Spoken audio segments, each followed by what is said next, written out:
Selamat sejahtera diucapkan kepada pelajar-pelajar pendidikan moral tingkatan 1.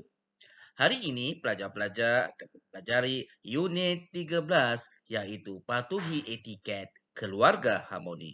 Pembelajaran ini akan disampaikan oleh Cikgu Khairul. Murid-murid jangan lupa tekan button like, sharekan video ini dan tekan button subscribe. Jom belajar, jom. Baiklah murid-murid, mari kita mulakan pembelajaran kita berkaitan konsep etikat. Etikat bermaksud peraturan, sesuatu peraturan tingkah laku. Tingkah laku ni setiap manusia ini mestilah ada peraturan dan ada sopan santun. Tingkah laku kita ini terdiri daripada percakapan, perbuatan kita dan sikap kita. Sama ada dalam kehidupan seharian, sama ada dalam hubungan antara kita dengan orang lain, ataupun sama ada kita berada dalam majlis seseorang yang berbentuk formal atau tidak formal. Cikgu ulang suara. Cikgu ulang suara. Etika bermaksud peraturan tingkah laku. Tingkah laku kita mempunyai peraturan ataupun bersopan santun dalam kehidupan kita setiap hari. Sama ada kita dalam hubungan antara satu sama lain, kita dengan ibu bapa kita, kita dengan rakan-rakan, kita dengan guru, kita dengan anggota masyarakat. Hubungan kita tu kena jaga.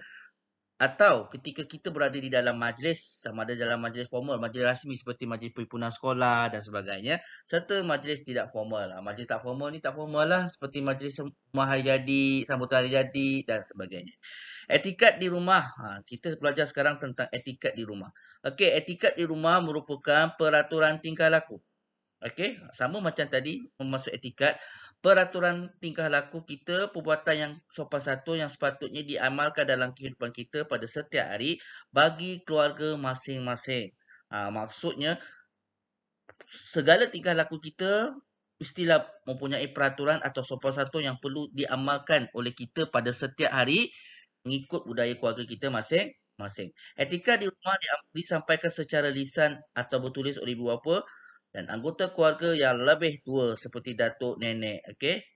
Etikat biasanya orang yang memberi teguran, orang yang menetapkan peraturan perbuatan yang baik, orang yang mengajar ahli keluarganya untuk supaya bersopan santun, berbuat baik kepada semua orang, mestilah diajar oleh orang tua. Maksudnya dalam keluarga kita tu ibu dan ayah. Kalau kita tinggal selain ibu dan ayah, kita tinggal dengan penjaga kita. Penjaga kita tu siapa?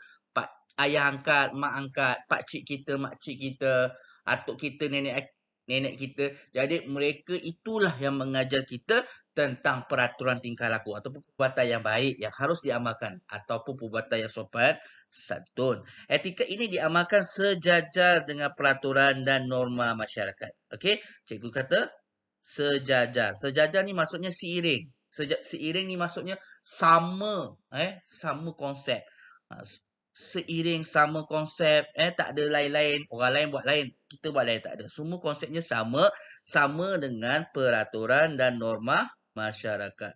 Apa maksud peraturan? Peraturan ni ialah sesuatu perkara yang seharusnya murid-murid ikut. Contoh di dalam kelas, ketika guru sedang mengajar, kamu fokus, jangan berbual. Guru memberikan awak kerja rumah, anda kena siapkan kerja rumah. Okay, itu peraturan lah, contoh. Dan norma masyarakat. Norma ini adalah satu cara hidup yang diamalkan oleh sesebuah masyarakat. Kita lihat setiap negara. Norma masyarakatnya ialah melakukan kebaikan serta membenteras aktiviti-aktiviti negatif yang boleh menyebabkan berlakunya keadaan yang tidak diingini. Contohnya kes jenayah dan sebagainya. Jadi jangan dibuat perkara-perkara yang bertentangan dalam norma masyarakat. Jadi itulah dimaksudkan sebagai etiket, etiket dan juga etiket di rumah. Jadi kehidupan kita di rumah, bagaimana kita nak mengamalkan cara hidup yang betul bersama keluarga kita, bersama tetamu yang datang ke rumah kita. Itu yang akan kita pelajari sebentar lagi. Baiklah murid-murid, kita pergi pembelajaran yang seterusnya. Apakah contoh-contoh etiket ketika kita berada di rumah ataupun menghadiri majlis dan sebagainya, datang rumah orang dan sebagainya. Okey, yang pertama kita nak belajar etiket lah, iaitu etiket menghormati keluarga. Apakah etiket dia? Yang pertama, memanggil anggota keluarga dengan sapaan yang betul. Sapaan ni panggilan lah. Okey, contoh dalam rumah kita, kita ada mak, kita ada ayah. Kita panggil biasa mama, papa, ayah, mama, ibu. Okey. Kalau awak panggil kakak awak, kakak, abang, adik, makcik, datuk. Okey, ada pula panggilan istimewa.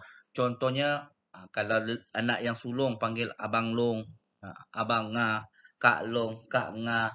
Mengikut bahasa masing-masing lah, bahasa jati diri murid masing-masing. Tapi tak bolehlah kamu memanggil orang yang lebih tua dengan cara yang kurang sopan. Contohnya awak panggil abang dan kakak. Awak panggil, hoi, kau buat apa? Hoi kau, sini. Tak boleh memanggil sapaan kau. Kerana itu dalam nada yang kurang sopan. Yang kurang sopan. Kau tu ibarat kamu bercakap dengan rakan anda kau. Tetapi tak boleh begitu. Kena hormat. Dengan memberikan panggilan yang hormat kepada orang yang lebih tua. Contohnya ibu. Awak panggillah ibu, mama, mama, ting mama dehua. Dengarlah cakap ibu bapa. Yo, panggil mama, mama, papa. Tak boleh panggil mama dengan sebutan nama. Contoh nama mak awak, kacing. Oi, kacing, kacing. Awak panggil oi aja, panggil nama aja. Itu menunjukkan kamu tak ada etika. Etiket dalam menghormati ahli keluarga. Okey? Yang kedua, menerima nasihat dan tidak menyinggung perasaan anggota keluarga. Ini paling penting murid-murid. Ini paling penting. Okey, kadang-kadang kita melakukan kesalahan. Kita bermain-main. Kita melakukan sesuatu perkara yang kurang disenangi oleh orang tua kita. Yang tidak disukai oleh orang tua kita. Yang tidak kena pada pandangan ahli keluarga kita. Contohnya lah, contohnya. Awak bermain-main dengan adik-beradik awak. Sehingga menyebabkan rumah bersepah. Sehingga menyebabkan keadaan menjadi renggang, awak bergaduh dengan adik-beradik dan sebagainya. Apabila diketahui oleh orang tua anda, mereka akan memberikan nasihat. Okey, memberikan apa? Bagi nasihat. Jadi awak sebagai seorang anak, awak kena dengar nasihat yang diberikan oleh ibu bapa anda.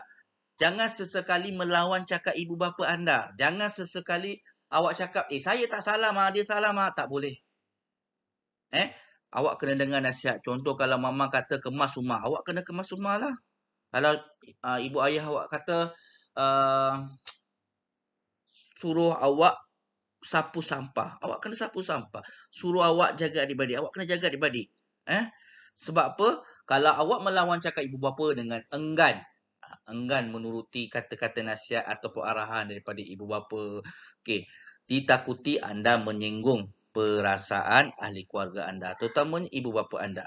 Kadang-kadang bila awak melawan cakap ibu bapa anda, ibu bapa awak senyap, tapi awak tak tahu sebenarnya ibu bapa awak berasa sedih, ambil hati dengan anda. Kerana kata-kata anda itu tadi telah menyebabkan ibu dan bapa kita berasa sedih dan menangis. Dia masuk bilik dia menangis. Okey, nampak tak? Jadi kita mestilah mendengar nasihat dan tidak menyinggung perasaan ahli anggota keluarga kita. Tak kisahlah abang kita ke kakak kita ke adik kita.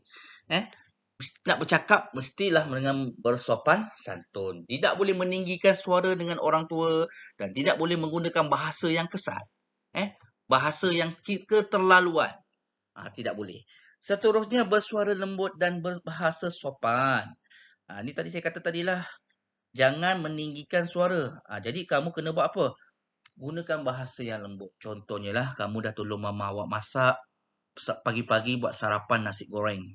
Nasi goreng, nasi lemak, char kway teow. Tiga menu makanan untuk sarapan saja. Kemudian buat teh tarik. Kemudian ada kopi satu. Dah siap masak, dah buatkan air. Okey, panggil adik-adik makan. Adik, jemput makan. Papa, mama, berhentilah buat kerja. Jom kita makan, jemput sarapan. Gunakan bahasa yang lembut. Tak boleh kamu meninggikan suara. Tak boleh. Tinggikan suara tu menggunakan bahasa yang kuat. Macam menjerit. Tahu menjerit? Menjerit, awak cakap kuat-kuat. Woi, cakap betul. Makan. Awak cakap kuat-kuat. Tak boleh lah. Dan juga menggunakan bahasa yang sopan. Yalah, dengan keluarga kita menggunakan bahasa yang sopan. Kadang-kadang murid, cikgu perhatikan, murid-murid ini suka menggunakan bahasa-bahasa yang kasar. Atau bahasa yang tidak sopan ketika bergurau-gurau dengan rakan-rakan. Ingat murid-murid, ahli keluarga anda bukan rakan anda. Ahli keluarga anda adalah orang yang rapat dengan anda, yang tinggal dengan anda. Jadi gunakanlah suara yang lembut dan bahasa yang sopan kita nak bercakap dengan mereka. Seterusnya meminta pandangan. Kalau murid-murid ada masalah, tolong minta pandangan. Jangan minta pandangan kawan-kawan awak. Kawan-kawan awak tu tak betul. Minta maaf cakap kawan awak tu tak betul bagi mereka yang masalah. Awak salah pilih kawan, kawan bagi advice, bagi nasihat, tapi nasihat ini tu tak betul. Apa contoh? Contoh kalau awak ada masalah, sikit-sikit masalah, kemudian awak beritahu kepada kawan awak bagi solution. Buat perkara yang tidak berfaedah, buat perkara yang menyalahi peraturan dan undang-undang. Ataupun kawan awak bagi solution. Kalau awak stres sangat, jangan balik rumah. Ikut kawan. Kawan pergi jalan-jalan sampai tak balik rumah. Itu namanya tak balik-balik, lari daripada rumah. Sehingga menyebabkan ahli keluarga berasa bimbang, takut dan sedih dengan tindakan kita. Jadi, kalau kita ada masalah murid-murid boleh minta nasihat daripada ibu bapa. Ceritakan masalah kamu, apa yang kamu sedang fikirkan, apa yang menyebabkan kamu rasa tertekan, stres kepada ibu bapa awak. Jika kamu ada abang kakak, mereka pun ada masa free. Luahkan perasaan. Apa perasaan awak? Tak puas hati. Sebab apa? Ceritakan. Supaya masalah itu dapat dibincangkan bersama-sama dengan ahli keluarga. Dan seterusnya, kita dapat menyelesaikan masalah. Itu dengan menerima pandangan. Bagaimana kita nak menerima pandangan? Bila kita dah cerita masalah kita, kita kena dengar. Ambil telinga awak tu dengar nasihat. Cikgu cakap ulang sekali lagi. Ambil telinga awak tu dengar. Dengar apa yang mak ayah awak cakap. Dengar apa yang abang dan kakak awak nasihatkan. Dengar apa yang adik awak ingatkan. Kadang-kadang awak ni sebagai orang tua yang lebih tua daripada adik-adik awak melakukan sesuatu perkara tanpa awak ingati pesanan ibu bapa. Adik awak ingat apa ibu awak cakap. Jadi, bila awak melakukan kesalahan, bila adik anda tegur, anda kena perbaiki sikap anda. Awak beruntung kerana mempunyai adik yang mengingati segala nasihat ibu bapanya. Ibu bapa anda sekali lah. Apabila mereka menegur anda, kamu kena terima. Dan yang terakhir ialah memberikan layanan yang baik kepada mereka yang lebih tua. Ada yang tanya cikgu, adik saya lebih muda kan daripada saya. Boleh tak saya beri layanan yang buruk? Nampak tak? Boleh tak saya beri layanan yang buruk? Itu nanti. Itu nanti cikgu akan terangkan. Okey, sekarang kita tengok yang ni. Poin yang terakhir ni. Memberi layanan yang baik kepada mereka yang lebih tua daripada kita. Terutamanya yang lebih tua. Sepatutnya kita tidak pilih kasih dalam memberikan layanan. Tetapi yang paling mustahak sekali ialah kamu harus melayani orang yang lebih tua dengan lebih baik. Okey, contohnya bagaimana nak melayan orang, ibu bapa kita. Ibu bapa kita penat balik bekerja, stres, cari duit penat, cari duit susah, nak membesarkan anda. Jadi bagaimana awak nak layan mereka? Bagaimana awak nak bercakap dengan mereka? Bagaimana kamu nak menghiburkan hati orang tua kamu supaya mereka tidak stres, supaya mereka rasa relax, cool, tenang ada anak seperti kamu. Caranya ialah dengan mengucapkan kata-kata yang manis, kata-kata yang sopan. Caranya ialah dengan menunjukkan keputusan yang cemerlang dalam pelajaran, semua mata pelajaran, semua dapat A. Caranya ialah menunjukkan hasil kerja. Bagus, semua soalan dapat betul, dapat 5 bintang daripada cikgu anda. Buatlah sesuatu perkara yang boleh menggembirakan hati orang tua anda. Baik, soalan tadi yang murid cikgu tanya tadi, boleh tak dengan orang tua saja kita layan baik, tapi dengan adik-adik tak boleh? Layan buruk, tak boleh. Tetap tidak boleh. Kerana etika kita sebagai seorang ahli keluarga, mesti layan ahli keluarga dengan baik. Cuma kita sebagai seorang abang atau seorang kakak, perlulah menunjukkan contoh teladan yang baik kepada adik-adik kita. Belajar bersungguh-sungguh, buat latihan, pastikan awak periksa dapat nombor 1, pastikan awak periksa dapat semua A. Adik kalau tengok, jealousnya abang dapat A, kakak dapat A, semua mata pelajaran. Aku pun nak jadi yang terbaik. Nampak tak? Apa yang kita buat akan diikuti oleh adik-adik kita untuk berjaya. Baiklah, seterusnya kita pergi kepada etiket di meja makan. Tadi etiket kita bersama keluarga. Sekarang etiket kita di meja makan. Hubungan kita ketika makan di rumah. Tak kisahlah kamu nak makan di mana-mana. Terutamanya bersama ahli keluarga kamu ke. Okey? Jadi, bila kamu bersama dengan keluarga kamu, nak makan kat mana-mana, nak makan kat rumah ke, nak makan kat restoran ke, nak makan kat hotel ke, nak makan kat kampung bersama atuk dan nenek kita ke, ataupun nak pergi ke rumah pakcik kita ke, mesti ada etika. Okey, yang pertama, apakah etika di meja makan? Sewaktu kamu nak makan bersama keluarga kamu. Okey, itu persoalannya. Okey, baik. Yang pertama ialah, etika yang pertama ialah, kamu mestilah berpakaian bersih dan kemas. Okey? Mestilah pakaian bersih, murid-murid. Awak mesti pakai baju cantik-cantik. Okey? Cikgu dekat rumah pun nak kena pakai baju cantik-cantik. Yelah.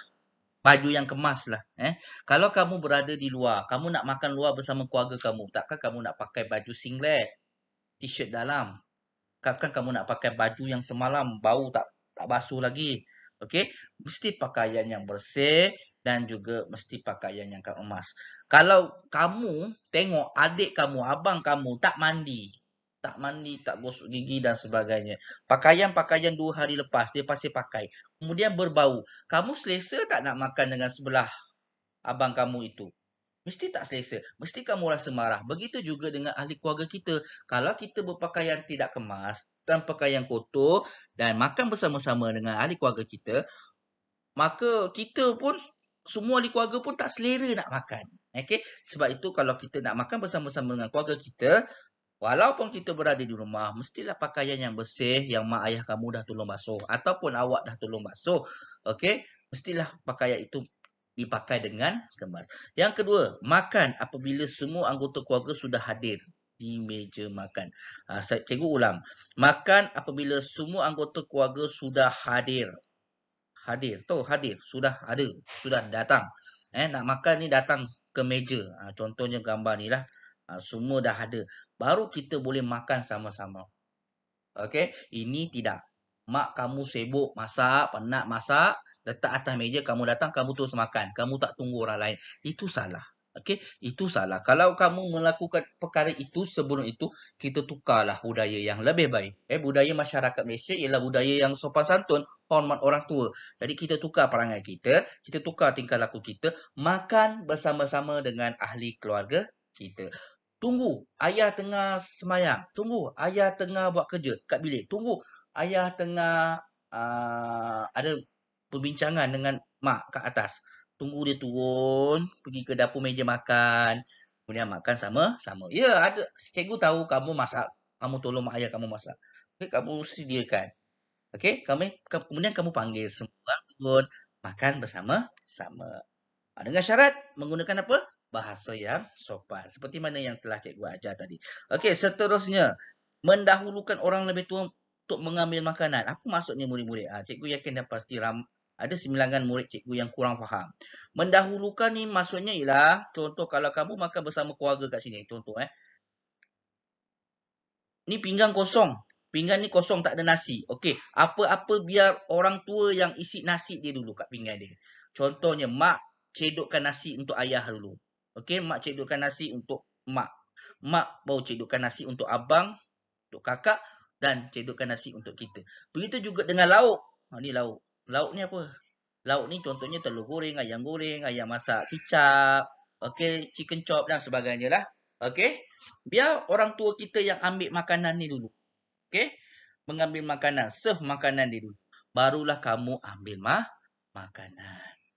Faham Ini kita nak belajar adab. Seterusnya ialah mengambil makanan yang terdekat dengan anda terlebih dahulu. Okey, contoh yang awak duduk bersila kan. Balik kampung sekali-sekala makan kat atas lantai. Okey, ni katakan awak kat sini. Ni awak lah ni. Okey, ni brother ni awak lah. Okey, ni kakak awak kat sebelah. Okey. Ni anak saudara. Ni kakak ipar. Okey, contoh Ni mak kan. Katakan awak nak makan. Okey, pastikan awak ambil lauk yang terdekat dengan awak dulu. Ambil dulu lauk ni, letak kat dalam pinggan anda ni. Okey. Kemudian nak ambil apa-apa lauk, baru minta bantuan daripada ahli keluarga yang lain. Kenapa? Kerana kita nak menunjukkan sikap sopan santun kita kepada ahli keluarga kita. Seterusnya, mengambil makanan yang secukupnya. Okey, ambil makanan yang cukup. Jangan lebih, jangan banyak-banyak. Takut tak habis, takut membazir. Okey, mengambil makanan secukupnya, cikgu ulang. Secukupnya maksudnya, jangan terlalu banyak ambil nasi ataupun ambil lauk. Takut nanti kamu tak makan. Takut nanti tak habis, membuang, membazir. Kamu kena ingat, mak ayah kamu bekerja cari duit, kemudian beli beras, beli barang dapur, semua itu untuk masak, untuk dihidangkan makanan kepada kita semua. Bayangkan awak ambil banyak-banyak, kemudian tak habis, buang. Mak ayah awak mesti sedih. Sebab benda tu beli pakai duit, bukan pakai mulut. Cari duit, susah mau cari duit. Jadi kena beradab ketika makan. Mengunyah makanan dengan mulut secara tertutup dan jangan mengeluarkan bunyi. Apa maksudnya tidak mengeluarkan bunyi? Memakan dengan mulut tertutup dan tak mengeluarkan bunyi. Contohnya awak makan ayam goreng. Bunyi. Bunyi. Makan ayam goreng bunyi. Okey? Itu tak mengeluarkan bunyi. Itu yang pertama. Memakan dengan mulut yang tertutup.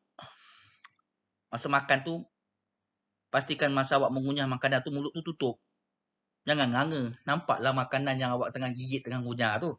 Okey? Kenapa? Nanti kalau orang terpandang awak mengunyah makanan sambil awak buka mulut, awak ngunyah, awak gigit-gigit. Tekak selera ahli keluarga awak tu pun nak termuntah. Okey? Dan satu lagi, masa makan jangan bercakap. Masa makan jangan bercakap. Kalau boleh jangan bercakap. Tidak mengeluarkan bunyi, iaitu jangan juga kita bercakap ketika makan. Dan yang terakhir ialah menutup mulut sekiranya bersin. Ini paling mustahak. Bersin. Tahu bersin? Tak tahu. Okey, bersin ni. Asyum! Makan. Awak tak sempat nak tutup mulut awak. Asyum. Dia punya air liur dia tu sembuh kena muka mak awak. Memang stepek kena muka awak. Memang kena. Terus mak awak ambil rotan awak. So jangan. Berhati-hati. Kalau nak bersin, tutup mulut. Ataupun pergi tempat lain, bersin. Benda nak jadi, bukan salah kita. Tapi kita kena bijak. Kita kena pantas mengambil tindakan. Tutup mulut nak bersin. Pergi tempat lain bersin. Kalau tak, nanti orang geli nak makan. Sebab bersin, bila kita bersin, dia mengeluarkan humus. Kemudian, kandungan humus itu, air liur kita itu mempunyai bakteria. So, bahayalah kepada anak-anak kecil. Anak kecil tu siapa? Contohnya ni lah. Adik awak ni. Kesian dia. Awak bersin kat sebelah dia pula. Ataupun awak bersin terkena pinggan yang ada nasi dan makanan. Geli dia nak makan. Okey, jangan. Okey. So, kena bersopan santun ketika makan. Seterusnya, kita pergi kepada etiket menghormati tetamu. Bagaimana kita nak menghormati tetamu kita? Siapa tetamu kita? Orang yang datang ke rumah kita lah. Tak kira lah tetamu kita itu kawan kita ke. Tak kisahlah tetamu kawan kita. Tetamu yang datang rumah kita tu kawan abang kita ke, kawan kakak kita ke, kawan pakcik kita ke, pakcik pula. Kawan ayah kita ke, mak kita ke, ataupun pakcik kita ke, nenek kita ke, atuk kita ke. Ketika musim perayaan ke, mereka datang. Ketika hari Deepavali, Taipusang ke, ketika Christmas Day, ketika hari Wesak, hari Gawai, macam-macam hari perayaan yang ada kat Malaysia ni, mereka datang. Lagi-lagi kalau kamu buat rumah terbuka, kawan-kawan awak pun datang, kawan-kawan adik awak pun datang. Ada etikanya kita sebagai tuan rumah untuk menghormati tetamu yang datang ke rumah kita. Okey, yang pertama, bila orang datang ke rumah kita, muka kamu kena senyum.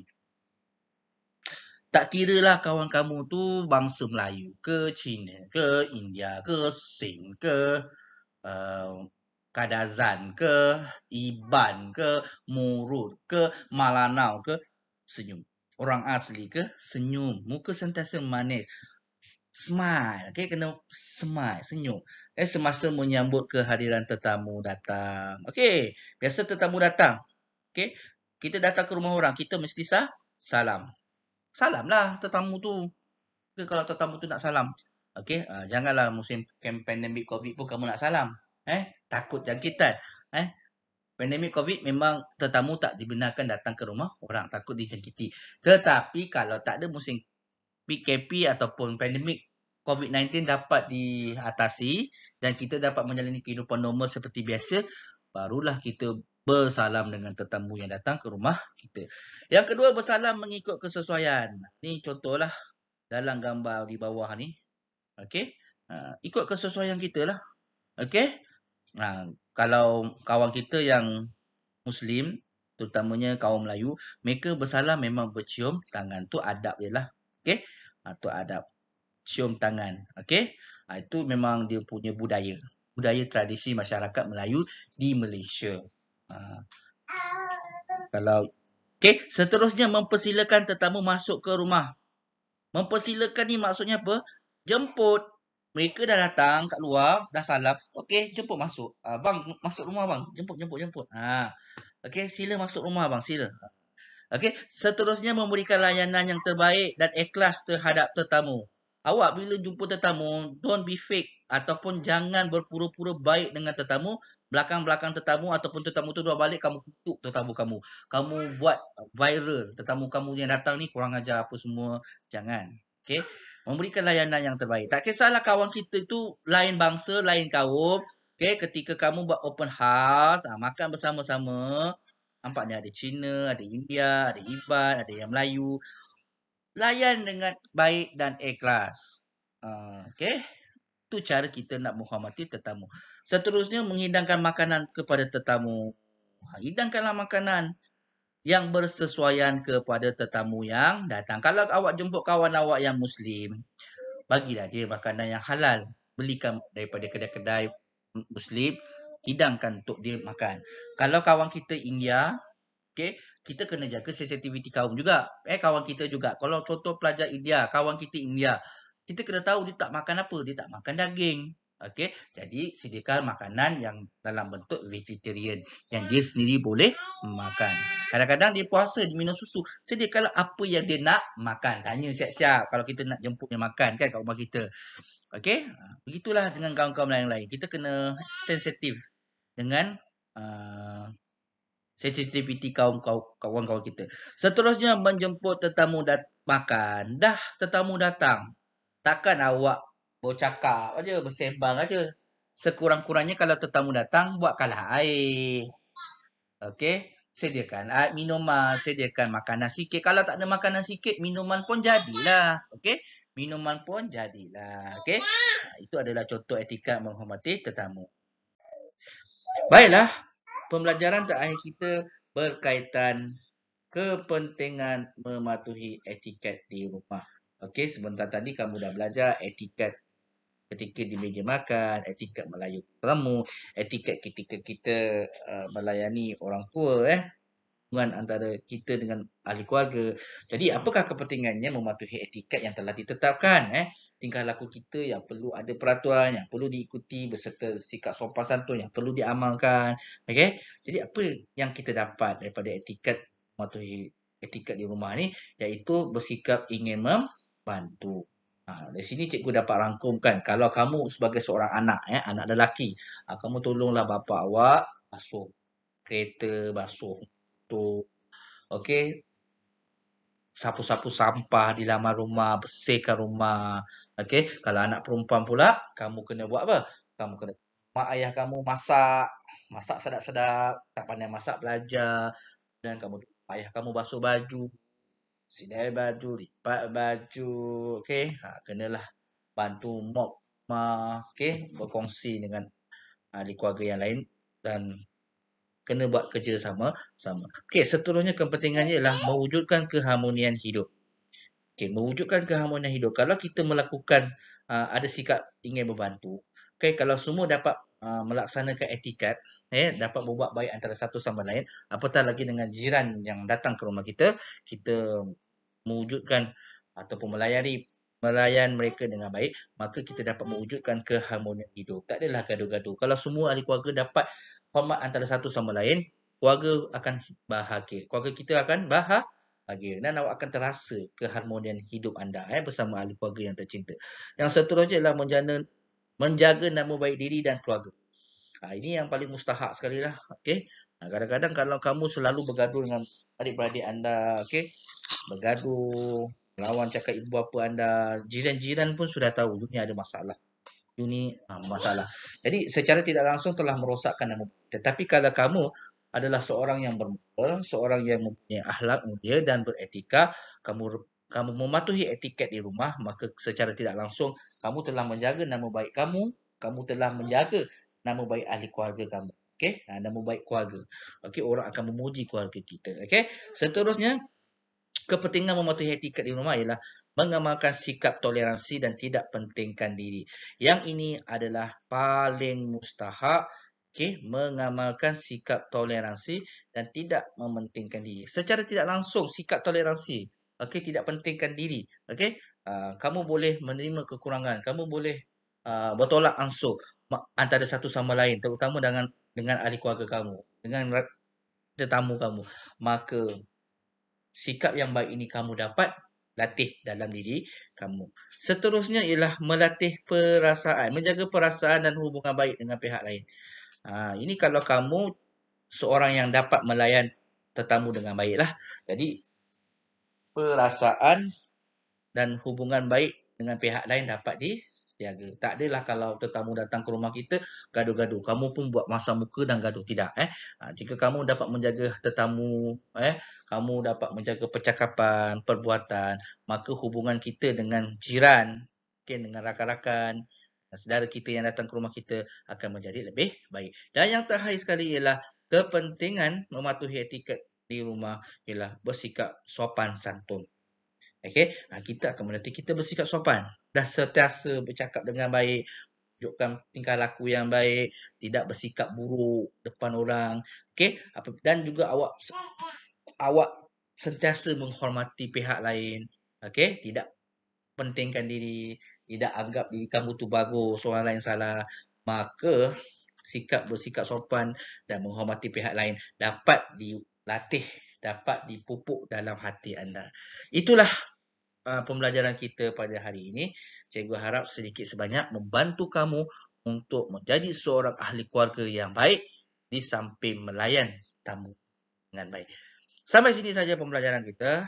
Jangan lupa tekan button like, sharekan video ini yang berguna kepada rakan-rakan anda dan tekan button subscribe.